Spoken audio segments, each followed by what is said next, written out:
Hello, I'm Austin Ritchie, and this is Homeland Divulged. I'm a senior in the Homeland Security Program from Plymouth, Indiana. I'm joined by my good friend Quentin.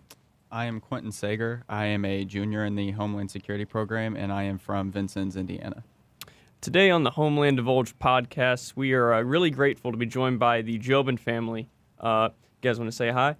Hi, this is Cindy Jobin. Hello there. My name's Joe. Again, thank you guys for coming today. We're really grateful to have you guys here. So the main thing we are hoping today is, one, we want to talk to the Jobin family and get to know a former alumni named Kyle Jobin. I'll give you a background on this story in a few minutes, but really we're hoping to really get Kyle's story out there, just keep his memory going, and really just get to know Kyle. So again, we're just really grateful to have you guys here today. And we're hoping that speaking with you guys today will lead to further information about this case, really. Absolutely. Thank you for having us. Appreciate it. Definitely. So I'm just going to give a quick overview as to Kyle's case real quick for some of our viewers that may not be aware of what Kyle's case was.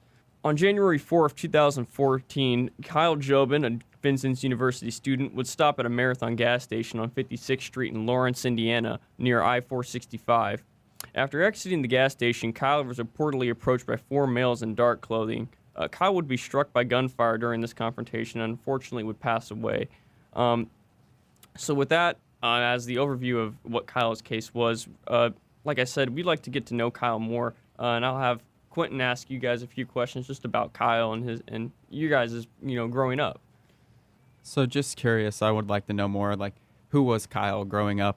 What was he involved in high school? What kind of activities did he participate in? Well, I guess I'll go ahead and start here. Kyle was raised as a military brat. I was Air Force for 20 years. He was actually born on the Okinawa, Japan. We moved back here in about the year 2001, I believe, is when we came back. Started off in Portland, Oregon, but shortly after that came and we were actually living in LaPel, Indiana. Still working Air Force at that particular time. So he was a good normal high school kid. I would say, liked to have fun with his friends. He liked to do things like that.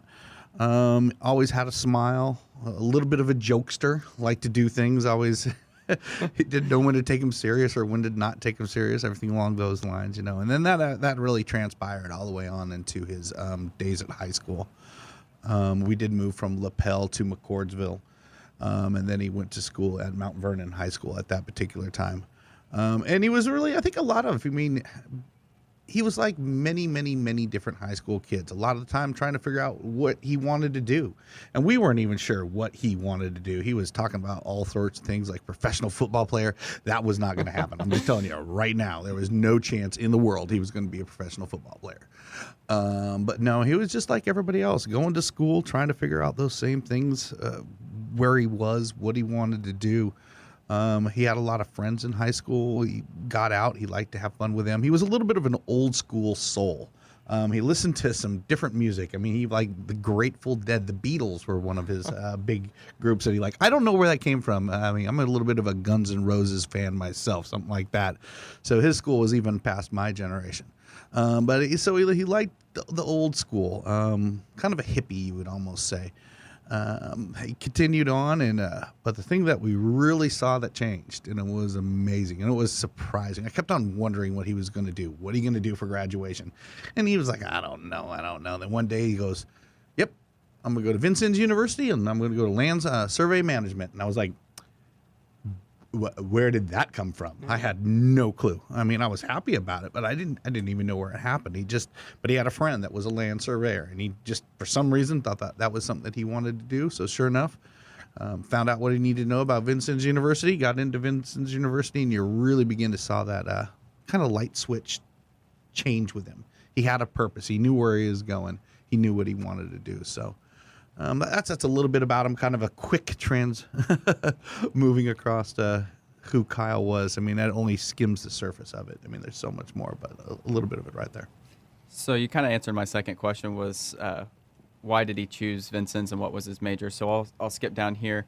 How was Kyle's time on campus? Did he work during college, or did he have a lot of friends on campus? Did he have any hobbies that he enjoyed doing? he didn't tell us much. So he liked to game. He was very much an online gamer. So I think he probably did a lot of gaming and stuff like that. Gotcha. Yeah, he didn't. He was a typical kid with parents. I mean, he'd talk to us and we'd do our things, but at school, that was his time to get away. And it sounds like Kyle was just usually typical high schooler, and then Yeah. that's amazing. Just that just a friend could bring him to that specific career path he wanted to take. And out of the blue, and never even heard of it. I mean, I was like, Oh, yeah. I guess to go back on that a little bit, he was enjoying CAD in high school. He was enjoying CAD in high school, and he wasn't sure what he was going to do with enjoying CAD. But I mean, I didn't know CAD had anything to do with land surveying. Yeah. I was like, okay, I don't know, but it was neat. So yeah, around here, I mean, yeah, he came here and he enjoyed his time here, his roommates and everything like that. A lot of gaming. Xbox was all over the place, So. So, what were Kyle's aspirations after college? We were still getting there. We were trying to figure out that point. As we mentioned it, well, we didn't mention it. Actually, we were talking about it a little bit earlier, actually. Kyle had already finished up his first year here. After his first year, he came back to our place, but he actually had an internship, and that was with VS Engineering. With VS Engineering, I think he got his first real taste of some cold hard cash. He was like all of a sudden going, they're paying me. I mean, they actually put him on temporary duty and sent him out, and he was in a hotel, and he took a picture of himself in a hotel. Yep, I got a hotel and I'm getting paid. So it was his first real experience of getting cash and getting money. And so at the same time, we were always looking, it was a 2-year program. So he was trying to decide, was he going to continue? Maybe he was going to go Purdue after that, kind of along those lines. Maybe he was going to take a little bit of time and just go to VS Engineering. Wasn't sure. We were pretty much at that point in his life. But he was enjoying the money right now. But I was pushing, if you're going to do it, might as well go all the way with it. And he was actually really taking a good hard look at it, thinking about that as well. Oh yeah. It sounded like he was really dead set. Like He was really enjoying this. Mm-hmm. I mean, He really was. great. Again, it was so amazing through all the time. I had my worries going, oh my God, what is this boy going to do? What's he going to do? And then just that light bulb just popped on. And you could, almost see it. And it was like, wow. It was really pretty cool to witness. Awesome. So, during some background investigating and trying to find some more information on the story, I came across a news article about his last trip home. And I was just hoping maybe you guys could talk on that a little bit more. And I saw where you were interviewed, and you said that you felt blessed that you had the chance to hug him and tell him you loved him before he left that night. If you could just talk a little bit about what happened, and he was home for Christmas break, maybe explain and just tell us how special that was to have Christmas with him again that year. You want to go ahead and kind of talk, or do you want me to, or how would you like? I can talk. Yeah, it was Christmas break. We even had a big New Year's party a couple days before he passed away, and we have great memories of Kyle running around in these crazy New Year's glasses. As a matter of fact, we ran across him the other day, and sitting in the corner watching everybody play beer pong. Yeah, it was quite. It was wonderful memories for us, honestly. I was going to say, yep, that was. a little bit to even remember about that and where it kind of happened. He was at home. It was a Christmas break. Everything was going as normal. But again, I don't know. Take a look back at the weather forecast that happened in 2014, January 2014. They actually took and put Indianapolis, and they knew it was coming. It was into a state of emergency because of the amount of snowfall and the winter storm that was going to come in. So it really was. And I remember that interview, and I remember that actual time. Because it was just about time to head back to school. This biggest storm is coming in, and he had his friend, and he wanted to go. He knew if he's going to be locked down, he'd much rather be locked down with his friend than be locked down with us. But at the same time, so he made arrangements, and he was going to go stay at his friend's house. And I just do remember, we want him to be careful, said, I love you. And, a lot of people, at least we can say one thing. There's so many people that have situations like this, and they either leave in a fight, or they leave in an argument, or something happened, or they didn't even say anything at all, and they just walked out the door. We at least had that opportunity that night to, hey, be careful out there. Storm's coming. All right, I love you. It's been a great time. All right, go have fun. And he went off, and that was it. So yeah, the point about the storm. That's something that every article I read that pointed out how there was just a major storm coming in. And I think even a few weeks back, I spoke to you guys for the first time, and that was a major point you guys made, is that there's this major storm coming. So that's amazing though that he got the chance to see you guys before that. And and before he left. I mean, really, that's amazing though. That Yep. he got to do that. Absolutely. But thank you, Quentin. Those are some really good questions. So I'm gonna go take over now and start asking you guys a few more questions. This is gonna go kind of more into the actual incident itself. Okay. So again, we're really sorry about what happened to Kyle. Really, we are. And we express our condolences to you guys. And we hope from this podcast that some answers can possibly come from this. Really. So the first question I'd like to ask you guys is, what are you guys aware of that happened that day, just from investigators or from what you know? Well, it can. Boy, where do you actually start from this? I think what we know that happened that day. Again, I'm just trying to figure out a good place to start. The first thing I remember of that day was about 4:30 in the morning. We were asleep in bed, and all of a sudden we hear a knocking on the door, a pounding on the door, boom, boom, boom, boom, boom. Look up, and you see red and blue lights flashing. All of a sudden, I'm immediately, oh my gosh, what happened? What happened? What's going on? And thought bad. I'm like, oh my gosh, did he get into a wreck? Or, I mean, he's in trouble or something like that. But when I went down and opened up the door, all I remember seeing law enforcement officer, chaplain. And I was like, this isn't good. And they told us he had been shot. They go, but, he's still alive, but he was shot point blank in the forehead, and he was at the hospital. Still technically alive at that point. So we got in but I mean, this is at the point where it was really, they were at a state of an emergency out there. I mean, there was like nobody on the road. So they did make sure that we got there and everything was along those lines when we arrived there. What we had been told, what do we know that actually happened? Basically, we know that, again, he was staying at his friend's house. It was late at night, again, as gamers do, play till the wee hours of the morning. His friend was actually working and had to work the next morning. So his friend stayed up with him a good portion of time. There got to a certain point where he had to go to bed.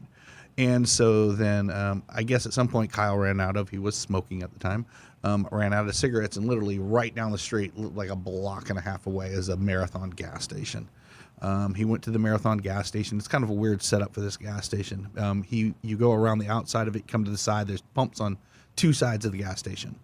One side of the gas station is well lit, and it's got a camera, and it's right in front of the glass window, and it's got two pumps, a main one.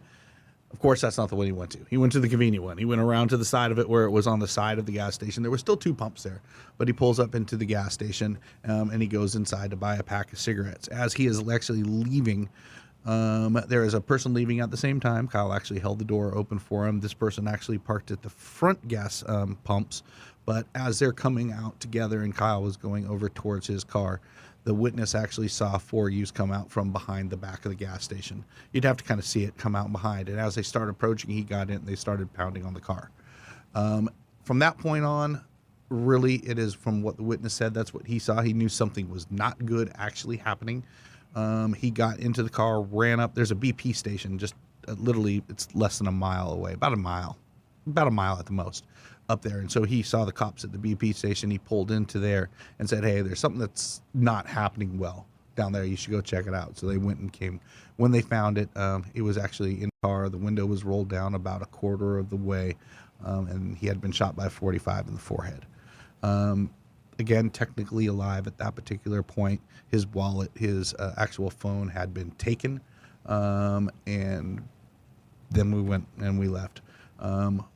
That is the main things we know about this case. They took his phone. The phone was gone. The wallet, I think I actually stand corrected. That's the one thing. I mean, the wallet was actually found there. It was empty, but they found the wallet. They left his wallet. Apologize for that. They left his wallet, but they did take his phone. They found the casing of the 45, and that is it. But again, it was snowing so hard that night, and it was just freezing, and it was cold. Mm-hmm. From that point on, the leads just went cold. There was a sign on the side of the gas station that said, video surveillance in place. That there was no camera there. There was no camera. It was not actually there. It was not actually operational. So there was no video coverage.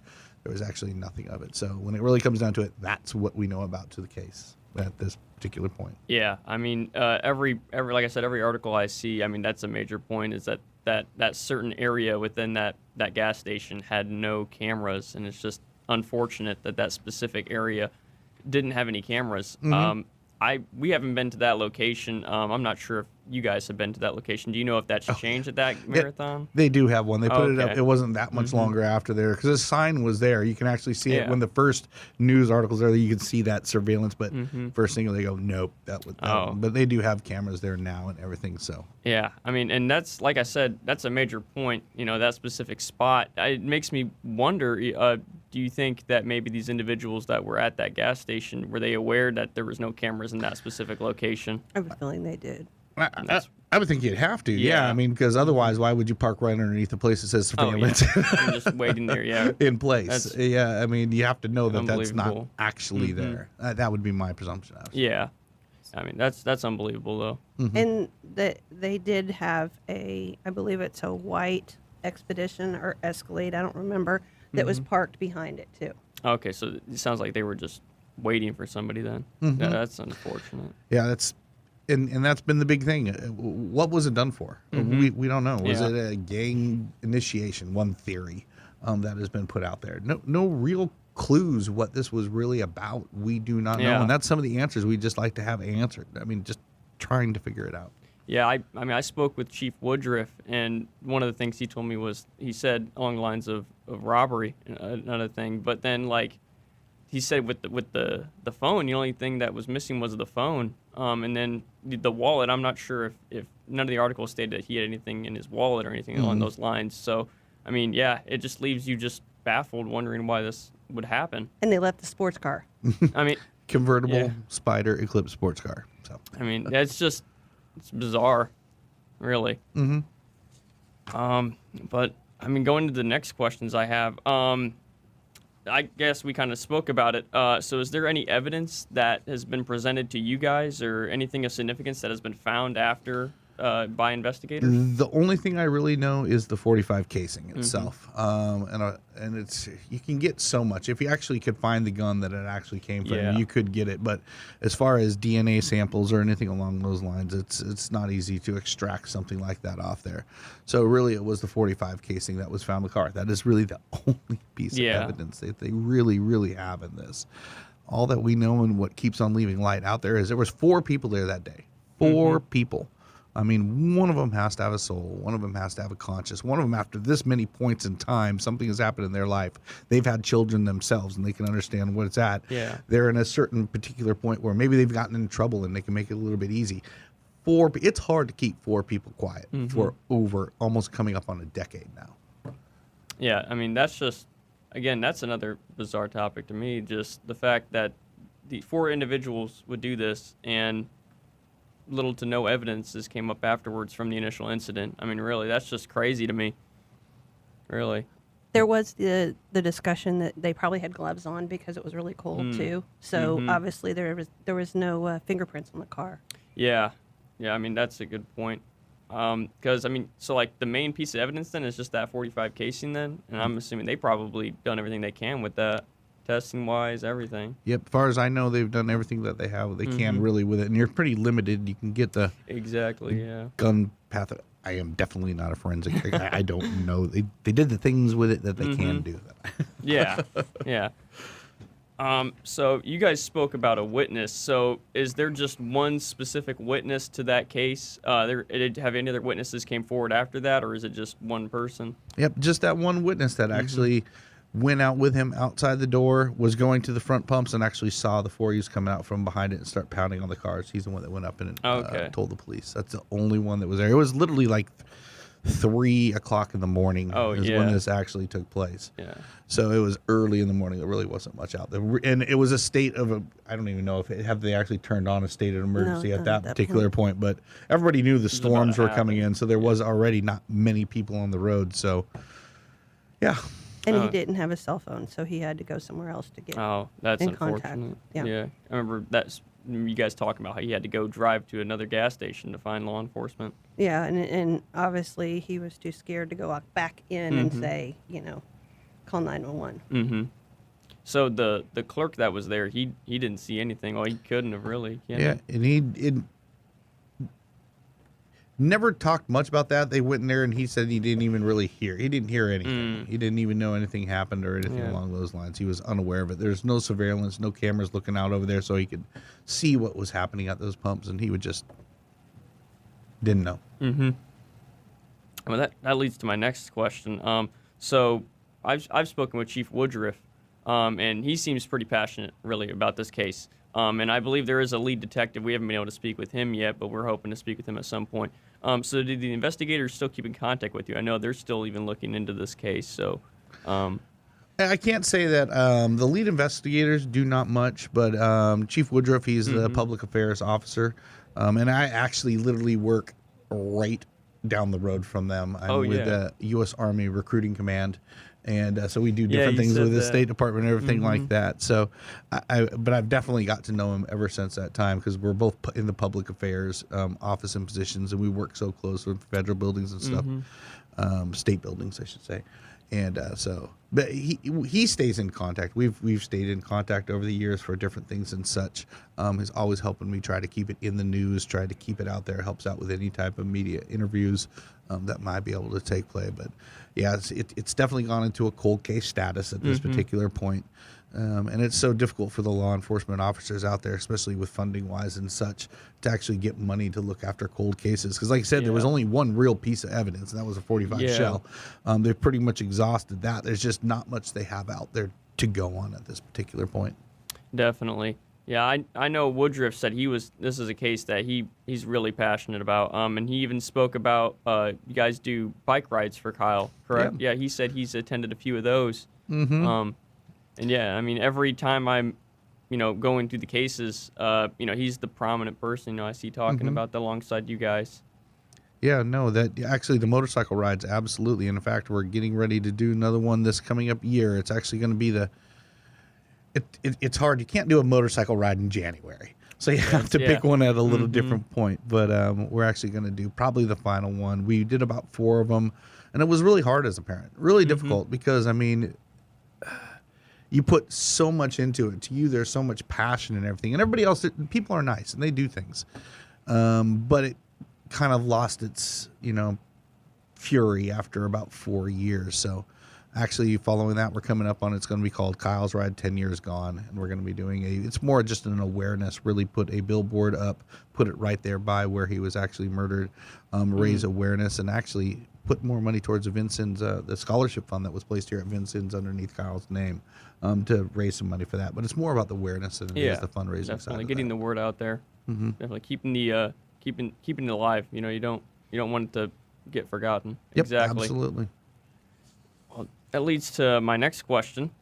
So actually, I guess you kind of answered this. So what's currently being done, or what can we do to remember Kyle, to continue remembering Kyle? Keep a story alive. I mean, keep it out there. Let people be talking about it. And as I mentioned, even that's all I can do as father. I wish I sometimes was one of those Marvel heroes or those people you see in action movies, where I could go out and I hunt them down or something like that. But I can't do that. I'm definitely not that person. So all I can do is keep it in the public's attention as much as possible, to not let the story go dead, to let his name be known out there, to keep people just talking about it. If anything, it's the only thing I can do to serve him. It's the only thing we can do to serve him. And that's why we said we're coming up with this Kyle's Ride, a motorcycle ride that's going to run right there from right by where he was murdered to where he's actually laid to rest. And then we're going to take it out to a few other locations. It's going to be a charity poker ride. So a few of those locations, like Lapel, I mentioned he was from Lapel. That's where we lived when we first came back. There was a place around there that was going to be one of the stops. Also, one of his favorite things that we did with him, one thing we did all the time with him, was actually go to the movies. And we go to a Buffalo Wild Wings on the way there, and we'd get wild wings and go to the movies. He enjoyed doing that with us. That'll be a stop that we're going to do. But as we do it, we're just raising awareness. Any funds that are raised up are going to come straight here to Vincent's for his scholarship fund, where there's been several students that are actually walking around right now and have had scholarship money given to them because of that foundation. So that's amazing. Yeah. I mean, yeah, it sounds like this is still in the minds of law enforcement that work over there, and obviously I can tell you guys this is something that, I couldn't imagine, going to that door that morning, red and blue lights. I couldn't imagine that. Yeah, that is That one. would have to be hard. It is sketched into my mind forever. Hopefully, you never have to Yeah. know anything about Yeah. that. I wish nobody Never had want to go through anybody that. to have to do Have this. to deal with that.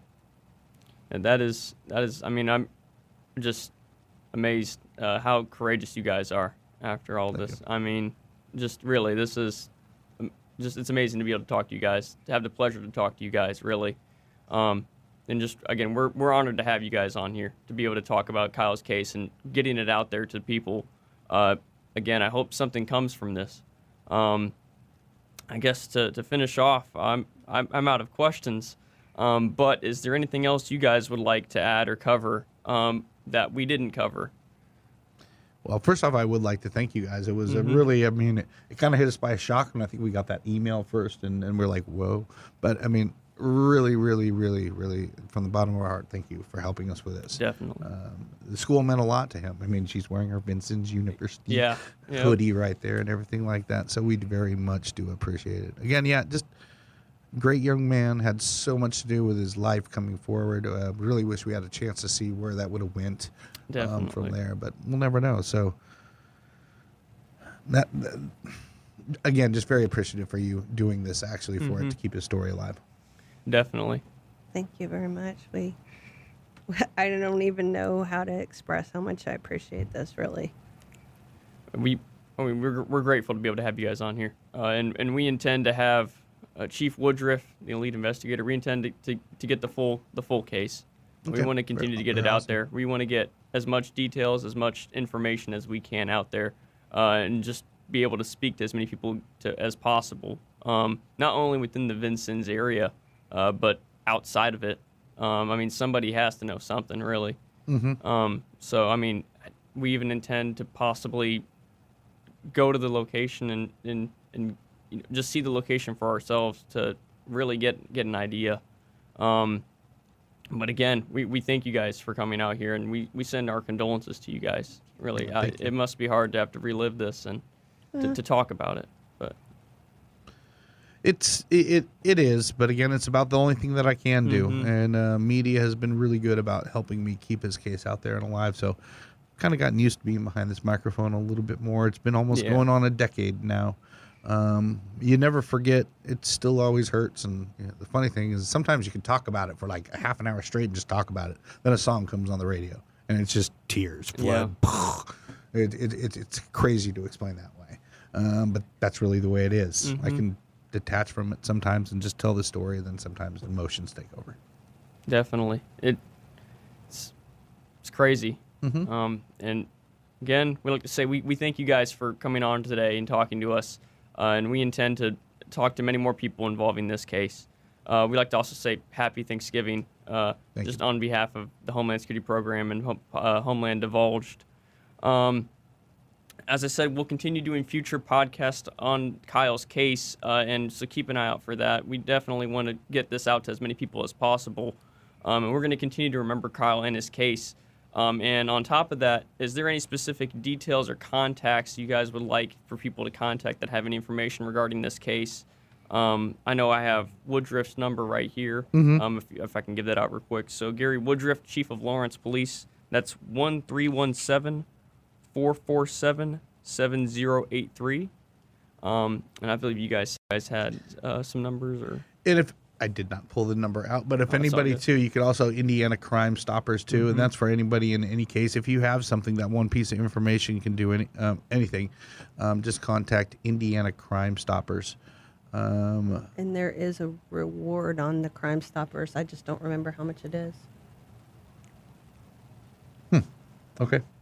But yeah, Indiana Crime Stoppers, Lawrence Police Department, anybody. I mean, just if you know something, I mean, Yeah. tell somebody. I mean, it will get to the right spot at some point. It will definitely. get to somebody that can help out with this case and help give justice to Kyle, help give us some final closure to what actually happened, and to just end closure. Somebody out there knows something for sure. I mean, Definitely. being with the 4 people, somebody needs to just come forward.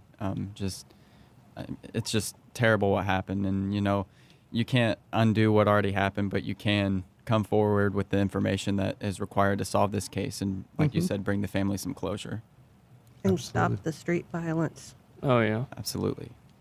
Yeah, I mean, best we can do now is get the word out there about the case and just push people for information, get people to know about it, and that's what we're hoping. We're hoping somebody will come forward with some information. And as a reminder, you can stay anonymous Mhm. if you do submit the tips through the Chief of Police or Indiana Crime Stoppers. Yes, absolutely. And well, again, we thank you guys for coming on today. I'd like to thank Quentin for being on the show as well. I'm Austin Ritchie, and this is Homeland Divulged. Thank you guys for coming, and we'll keep in contact with you guys. We'll make sure to let you know when we speak with Woodruff and everybody else. Thank you. Really appreciate it. Really Thank do. you. No problem.